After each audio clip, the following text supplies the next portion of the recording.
Hey, what's going on, guys? Thanks for tuning in. This is your host, the Wizard of the Post, and I'm coming at you today with a bundle opening for Adventures in the Forgotten Realms. I actually filmed this the other night, or Eric had here in the shop had filmed one the other night, but yeah, camera problems, and it didn't work as well as expected. So let's get right to it.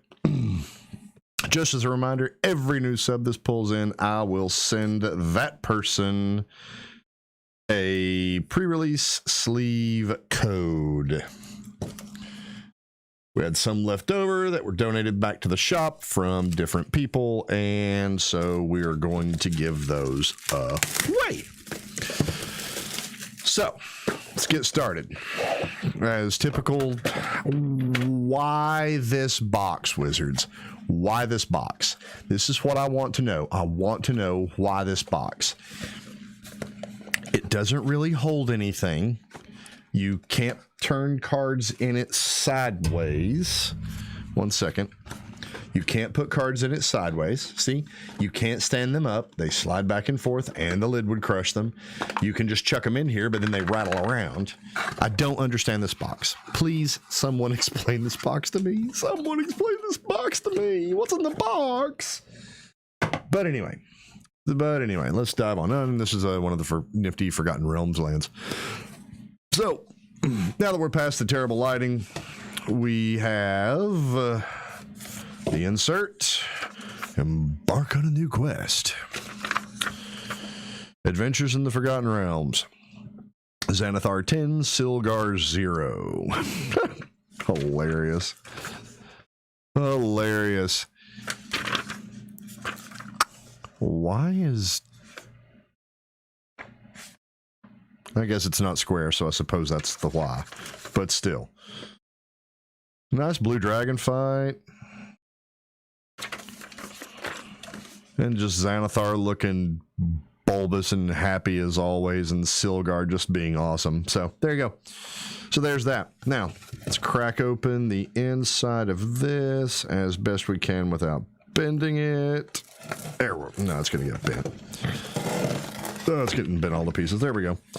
There's a playmat of this too, which I thought was really, really dope. So this is a really cool addition to the kit. In case folks didn't know, I actually got the studio finally set up. So, and after some tweaking with some stream settings and different things like that, I think I should be able to do this on a more regular, consistent basis.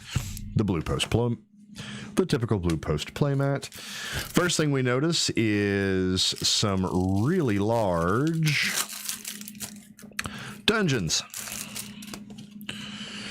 I was hoping that they would take a slightly different tack with this and like actually draw out or use potentially the dungeon itself as the actual layout. These feel pretty good. They're pretty floppy though. Pretty floppy taco. But these are nice because these are a little bit larger. It's easier to put a die on and keep track of where you're actually at in the dungeon than the other ones and the smaller ones, because you can kind of lose track just because of their size.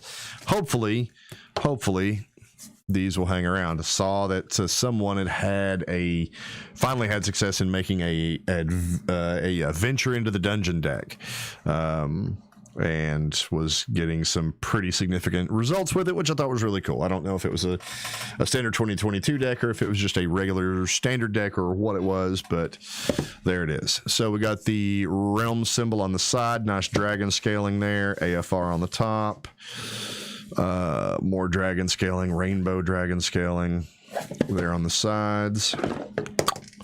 The Monstro die.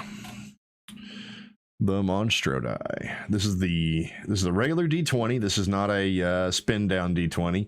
So if you do plan on cracking one of these, I was hoping that they would do both and you would have one like this and then one like a regular spin down. But they don't. So this is the only one that you've got. So yeah, it's more difficult to use in a game.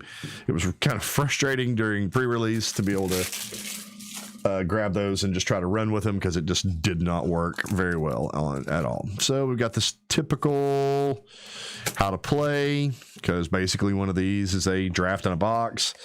You got a 3-person draft in here if you want to, or you've got a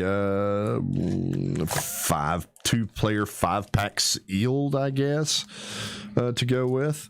Foily promo treasure chest, it looks like. Hold on, let me adjust my mic because it's out of position. There we go. Foily promo treasure chest, as the audience now gets seasick. Treasure chest is interesting. I don't know if I would actually play it or not, but it's definitely interesting.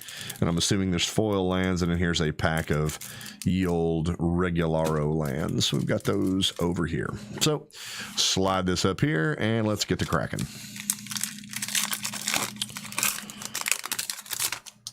Double check on the stream to make sure it's not like completely crashed out on me. No, it's actually working. Yay!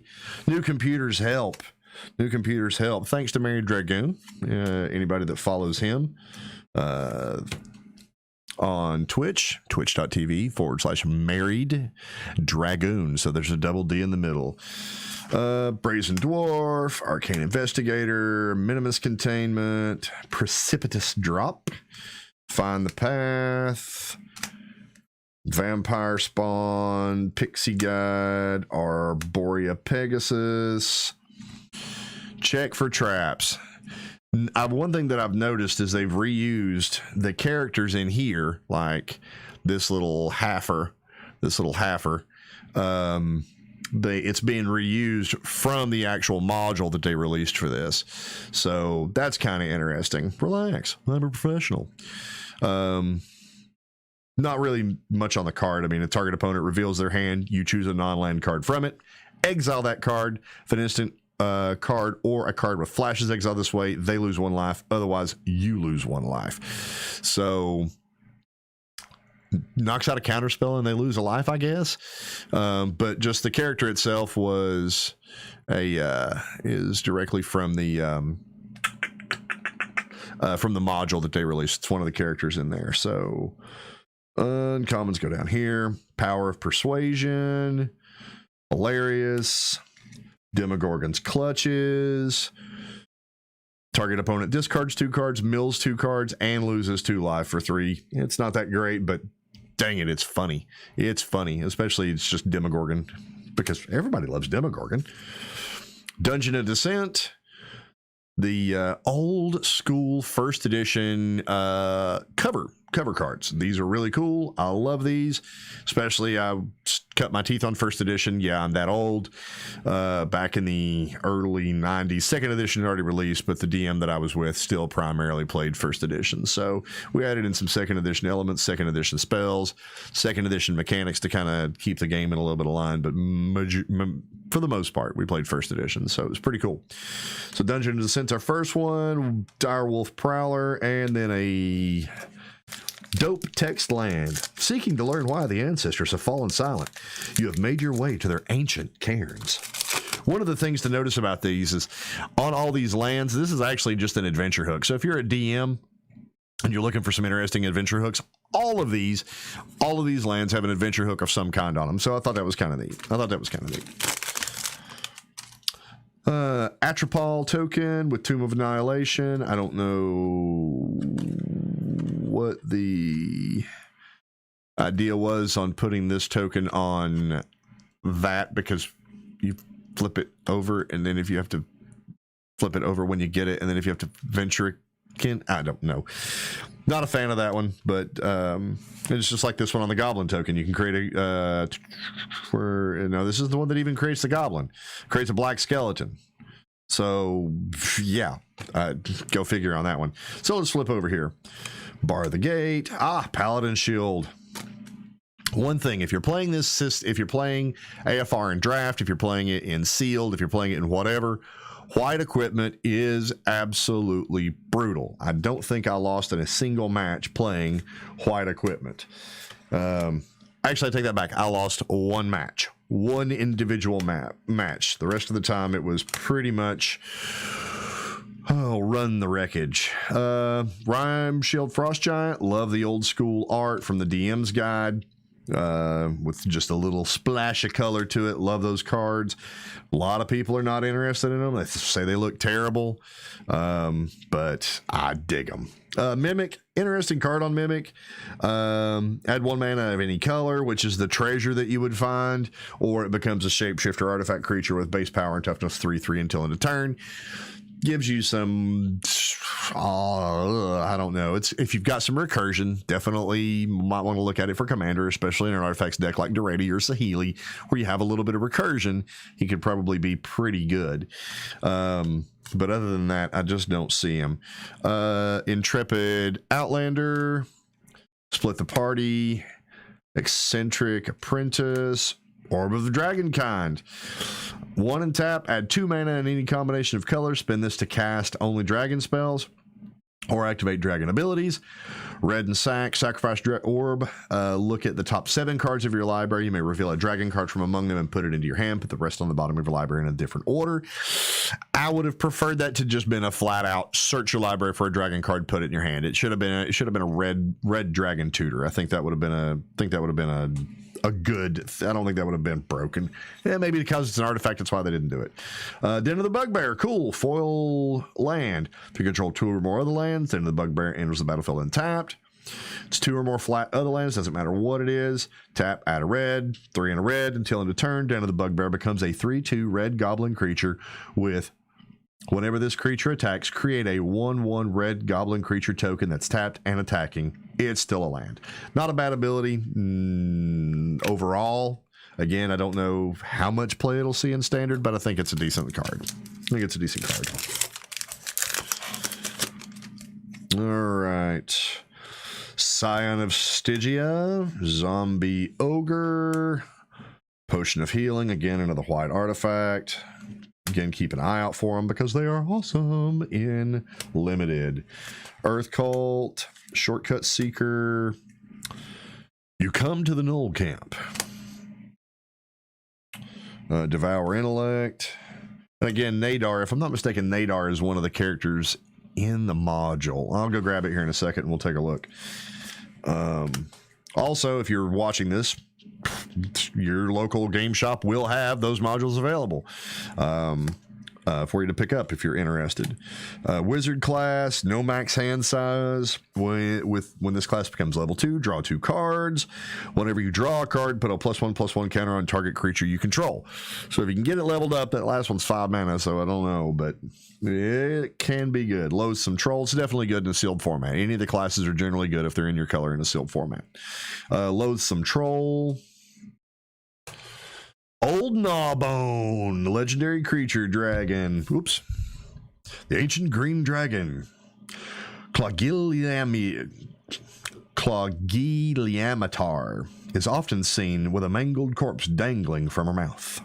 Whenever a creature you control deals combat damage to a player, create that many treasure tokens. Very good commander card. Very good commander card. And our first and probably only mythic. Island and a treasure token. But Old Gnawbone is definitely a fun card. Secret Door, Half Elf Monk, Grim Bounty, Ranger's Longbow. Funny story about Ranger's Longbow, and I'm going to pick on Eric for this. Eric, if you're watching this, I'm sorry, but I have to share this story. We decided to play a two-headed giant game. Really late one night. So I rip these, and I rip 3 Rangers Longbows, and also rip the Death Touch Basilisk and a leather armor. Now, for those of you that have played D&D, basilisks normally have 6 legs, and by turn 6 or 7 or so, I guess it was, I had actually played the basilisk, played leather armor, equipped it, and played 3 longbows and equipped all 3 of the longbows to the basilisk. The other guy in the two-headed giant game, he was pretty well mana screwed. It was Married Dragoon, and he had like 2 mana the entire game. But the Ranger's Longbow literally just beat them to death from the get-go because the guy I was playing with was playing control. So it's kind of countering and keeping control of the game and keeping things in our favor in this particular case. Well, after the game's over with, Eric is just kind of sitting there and he goes, how rare is that Ranger's longbow? I said, oh, dude, they're common. I've got a bunch of them. So he reaches over, grabs the Ranger's longbow, rips it in half, and then throws it at me. It was hilarious. I was absolutely cracking up at it.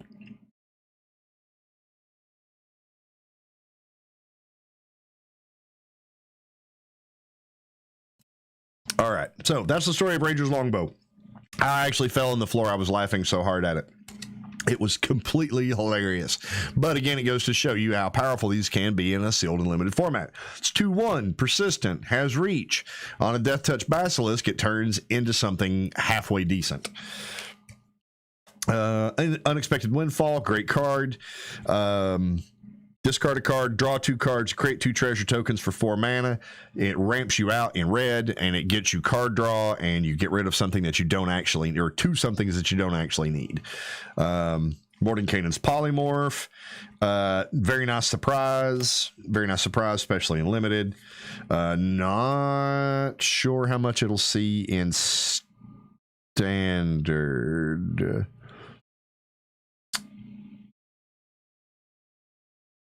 Doesn't say it loses all other abilities, so I suppose it does keep all of the abilities. So if you turn it into a Creedle, you get a 4/4 Creedle, which would be kind of nice.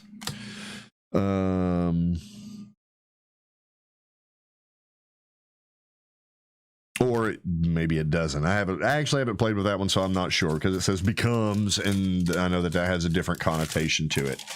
So, alt art, Manticore. Manticore is one of my favorite creatures out of D&D. They're great for harrowing parties or harrying parties from above. Throwing spikes, doing all kinds of nasty stuff. When it enters the battlefield, destroy target creature and opponent controls it was dealt damage this turn. Flash, flying 4 for a 2/1. Not that great, but the Manticore itself is a great mob in D&D. Leather armor. Speaking of Ranger's longbow and leather armor, there you go. Leather armor, pay for 1, equip for 0, gets +0/+1, and has ward 1.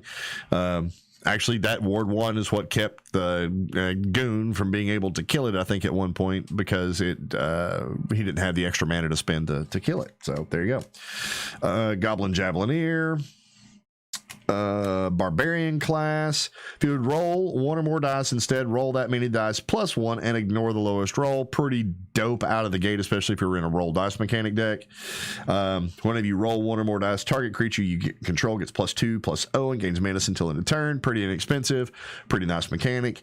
Creatures you control have haste for 3, but you really can't get there until at least turn 1, turn 2, turn 3. But this is all you're doing is leveling this up and then trying to run off of it. So I don't know how great Barbarian is in general, but Reaper's Talisman, another great card. Splash black if you get one in a sealed format. Whenever an equipped creature attacks against Death Touch on a turn, when a equipped creature attacks alone, defending player loses 2 life and you gain 2 life. So it gets kind of like a pseudo life link that goes along with it. So it's a pretty solid card. I like it.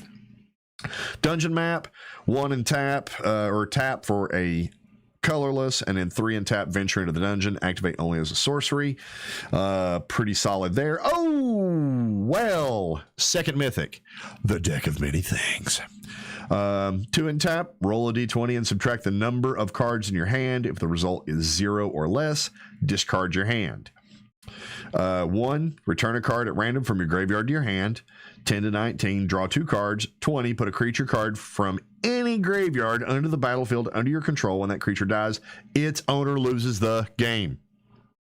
Now, I would have preferred something cooler for this card, and it needs to be a lot cheaper because the deck of many things is, what's the best way to put it? The deck of many things should have more drawbacks for the user rather than no drawbacks at all. I mean, it should be you and an opponent roll high, and if it comes up in the opponent's favor, then they get the ability rather than you. But yeah, this is really good. For me, it's good. It doesn't mean it's a good card. I love this card just because I've destroyed many a party with decks of many things over the years, because I have an open rule that at any point in time a player can request a deck of many things and wreck their character at their own whim. Generally, they do it whenever it's time to retire or something like that. So zombie token looking kind of dope. I don't know if I would continue with that rule in modern day because I have much lower tolerance for shenanigans, but, you know, hey, whatever. Devoted Paladin, Sepulchre Ghoul, Find the Path. These cards are really slick and floaty. Swarming Goblins. Soul Knife Spy. When it deals damage to a player, draw a card. 3 for a 3/2 that draws you a card at a common. I can't say that that's a bad card. Dawnbringer Cleric enters the battlefield, gain 2 life, destroy target enchantment, exile target card from a graveyard. The destroy target enchantment is pretty good. The gain 2 life is okay. Works really well if you're playing in a cleric's deck.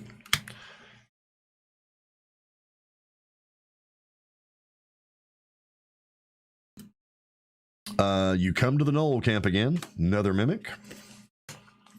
Arborea Pegasus, and here is the hero of the hour, the Underdark Basilisk. He's actually got 8 arms in this one. I thought they had 6, but yeah, 8.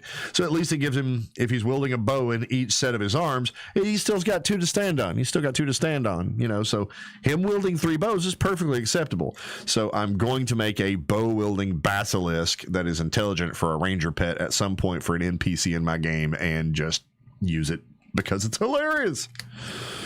Druid class, 3rd class we've gotten. Trickster's Talisman. Equipped creature gets +1/+1 and has, whenever this creature deals combat damage to a player, you may sacrifice it.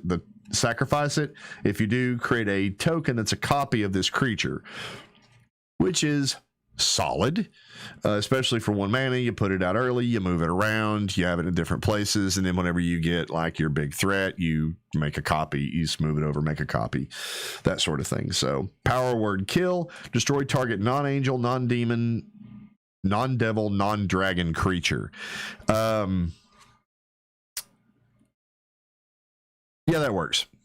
Because I was sitting here thinking that that didn't work because that was the wrong thing. If this were Holy Word, then it would only target angels, demons, or devils in those orders. But it wouldn't target a dragon at all. So neither here nor there. But that's decent removal. Decent removal. The Dungeon Roomba, Gelatinous Cube. Engulf. When Gelatinous Cube enters the battlefield, exile target non-ooze creature an opponent controls until Gelatinous Cube leaves the battlefield. Dissolve. X and a black. Put target creature card with mana value X exiled with Gelatinous Cube into its owner's graveyard. So you can exile it, then kill it, and send it to their graveyard, bounce him, and do it all over again. But Gelatinous Cube is kind of fun. Gelatinous Cube is kind of fun. Fairy Dragon, love the art. Giggling Fairy Dragon, they kind of captured that one pretty well. I will give you a kudos. Who is that? Iris Compiet, I guess. I don't know. The card is actually kind of misprinted. It's really difficult to read. But anyway, we soldier on. All right, Horde Robber deals combat damage to a player, create a treasure token. Pretty solid ability, but it's a 2. If it was a 1, then it'd be Black Ramp, and I would be more excited for it. But it's a common too, but still. Let's see. Eltergard Ranger. When it enters the battlefield, create a 2/2 green wolf creature token. Too expensive, I think. Army Vet. As long as it's equipped, it has menace. Not bad, especially with all the cheap equipment. Charmed Sleep. Putting a pseudo dragon to sleep, it looks like. Dwarfhold Champion. Shambling Gas. This guy's pretty good. When it dies, something gets -1/-1 or create a treasure token. So you can ramp up whenever this dies, and which isn't a bad idea. Turn 1, throw it. Turn 2, swing, kill it. Get the treasure, ramp to turn 3, play a 3-drop on turn 2. It's not bad. Most likely they're going to take the 1 though and not give you the the treasure token. You're ambushed on the road. The +1/+3. Return target creature you control to its owner's hand, so you can just bounce something back to your hand if it's going to die. Or you can make it big and have it kill whatever it is. Owlbear. Keen Senses. Owlbear enters the battlefield. Draw a card. Interesting mechanic. 5 for a 4/4 trample. Plundering Barbarian. I love it. When it enters the battlefield, destroy target artifact or create a treasure token. So pretty awesome. Hey, Displacer Beast. Another creature that I absolutely loved ripping parties apart with back in the day. When it enters the battlefield, venture into the dungeon, return Displacer Beast to its owner's hand. So it's got its own built-in bounce effect, which I think is pretty dope. When you cast your second spell, put a +1/+1 counter on the monk. Kalane, Reclusive Painter. When it enters the battlefield, create a treasure token. Other creatures you control enter the battlefield with an additional +1/+1 counter on them for each mana from a treasure spent to cast them. So not shabby. Not shabby. And True Polymorph. Target artifact or creature becomes a copy of another target artifact or creature. Now, this has severe commander implications, especially if you're playing with things like Mycosynth Lattice, Darksteel Forge, different things like this. This just flat out takes them out. So definitely a commander card. I guess you could say it's a standard. No, not at 6 mana. It's not standard playable at 6 mana. 4 to go. 4 to go. Whoops.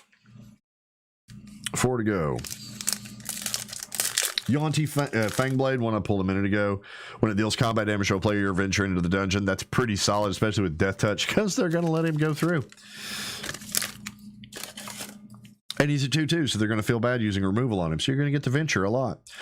Inspiring Bard, Swarming Goblins, Air Cult Elemental, 6 for a 2/5. When it enters the battlefield, return other target creature up to one other target creature to its owner's hand. It's a bounce with a 2/5 for 6. No, even though it is flying. Fate's Reversal. Return up to one target creature card from your graveyard to your hand and venture into the dungeon. This is actually a solid card. Gets you something back and gives you a second opportunity to play it, and you get to go deeper into the dungeon, which is pretty dope. Planar Ally. When Planar Ally attacks, venture into the dungeon. They probably should have just called this one like ASMR or something like that. But, you know, hey, Planar Ally is what it is. Scaled Herbalist. May put a land card from your hand onto the battlefield. Kick in the door. +1/+1 on target creature. Gains haste. Can't be blocked by walls. And you venture into the dungeon. All for 1 red mana. It's not bad. Does a lot. Does a lot. The Sacrifice Neverwinter Dread. Search your library for a basic forest card. Put it onto the battlefield tapped. Then shuffle. But it costs 2. Feign Death. This card cracks me up. Until in a turn, target creature gains. When this creature dies, return to the battlefield tapped under its owner's control with a +1/+1 counter on it.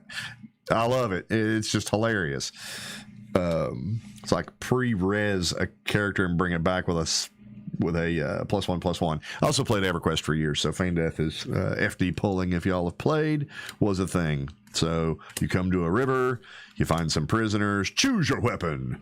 Ray of Frost, Hall of Storm Giants, enters the battlefield unless you control 2 other lands, tapping out a blue.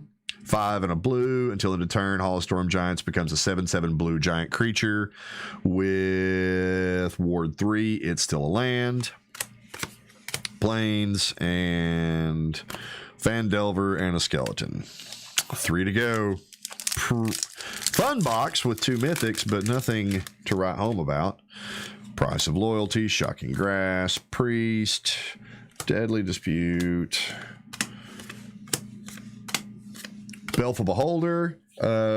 Each opponent sacrifices an enchantment, and creatures you control gain menace until end of turn. Interesting, but I would have liked to have seen different beholders with different abilities, but I've not seen that yet. If it exists, I'm sorry, but I've not seen it yet. Faraday, Devil's Chosen. I'm going to... Oh, no, this is not the one. Whenever you roll 1 or more dice, Faraday, Devil's Chosen gains flying and menace until end of turn. If any result was 10 or higher, draw a card. And Sphere of Annihilation. Nice board wipe. X and black. Enters the battlefield with X void counters on it. At the beginning of your upkeep, exile Sphere of Annihilation. All creatures and planeswalkers with mana value less than or equal to the number of void counters on it, and all creatures and planeswalker cards in graveyards with mana value less than or equal to the number of void counters on it. It's a whole lot of exile. That's a whole lot of exile. We'll definitely see play in Commander, because it's another board wipe for black. I mean, why not? And it's a good one too, because it's the X. Black-blue artifacts, you can drop it with Flash, Arcane Investigator, Minimus Containment, Herald of Hadar, Circle of Death. Each opponent loses 2 life. Each opponent loses 2 life and you gain 2 life. Each opponent loses 2 life and you gain 2 life and create 2 treasure tokens if you roll a 20. Big gamble. Big gamble. Circle of the Moon Druid. It's a bear with 4/2 reverses.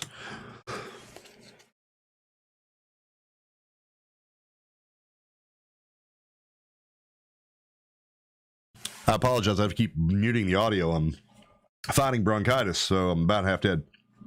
Dueling Rapier. Nice little flash, especially with Embercleave heading out.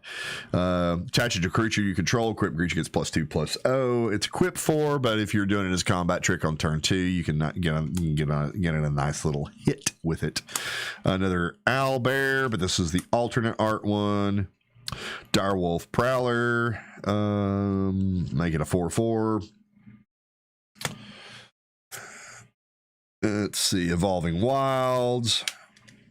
Parts of Faerun still churn with the magic of arrogant Netherese Archmages long dead. So there you go. Drider. Cool. I haven't seen this one. Whenever Drider deals combat damage to a player, create a 2/1 black spider creature token with menace and reach. Pretty dope. I like that card. Dungeon Crawler. Enters the battlefield tapped. Nothing to write home about. Purple Worm. Spell costs 2 less to cast if a creature died this turn. I like it. So you can get this thing out 5 for an 8/7. That's not bad. That's not bad. With Ward 2 especially. Werewolf Pack Leader. Pack Tactics. Whenever Werewolf Pack Leader attacks, if you attack with creatures with total power 6 or greater this combat, draw a card. Until end of turn, Werewolf Pack Leader has base power and toughness 5, gain 5/3, gains trample, and isn't a human. So you can morph it. You can morph it. It's just a werewolf for 2. That's not bad. Not bad. A foil of that trash card cracks me up. And the last pack. And the last pack. All right, Soul Knife Spy, Paladin Shield, Hired Hexblade, another Ranger's Longbow. Ranger's Hawk. This guy is a winner, especially for playing artifacts. Because you can just stack all the artifacts on him and just swing over and over and over again. He's hilarious. I love him. Love the Hawk. Spare Dagger, don't sleep on this because when a creature attacks, it gets it gets +1/+0, and has whenever this creature attacks, you may sacrifice it to deal 1 damage to any target. So it's not great, but don't sleep on it in a sealed format either. You see a guard approach. Distract the guard, tap target creature. Target creature you control gains hexproof until end of turn. Hexproof until end of turn. Neverwinter Dryad, seen it. Divine Smite. Target creature or planeswalker an opponent controls phases out. If that permanent is black, exile it instead. Ingenious Smith, great card. Again, if you're playing white artifacts, Ingenious Smith is right up there. Barrowan of Clan Undur. When Barrowan of Clan Undur enters the battlefield, venture into the dungeon. Whenever he attacks, return up to 1 creature card with mana 3 value or less from your graveyard to the battlefield if you've completed a dungeon. Res on a stick. Res on a stick. Pretty good. Ooh! Well, I guess we're getting 3 mythics in this particular fat pack. Tiamat. And it goes quite well with the foil Tiamat, foil stamped Tiamat that I pulled on pre-release weekend. So there you go. That's the last one. Dungeon of the Mad Mage with a goblin on the back. So we got Tiamat, Werewolf, Sphere, Hall, True Polymorph, Dungeon Roomba, Deck of Many Things, Old Gnawbone, Foiled Into the Bugbear, Orb of Dragonkind, and the Dungeon Descent. Enters the battlefield tapped. Tap an untapped legendary creature you control, venture into the dungeon, activate only as a sorcery. So there you go, guys. Thanks for tuning in. We've still got some fat packs left over. We'll have more set boosters by the end of the week. We got plenty of draft boosters, so if you are looking to draft, come out. $15 a head, 1.5 packs per player in pool for a draft. I'll be drafting on Thursday and on Friday, probably. So I'll be drafting on Thursday and Friday. If you do have any questions, hit us up on Facebook, facebook.com/bluepost.co. Hit us up on YouTube in the links in, we'll just Google us, Blue Post MTG or MTG4 Horsemen on YouTube, and also twitch.tv, The Gathering MTG News. Thanks for tuning in, guys. I've been your host, the Wizard of the Post, and that was magic.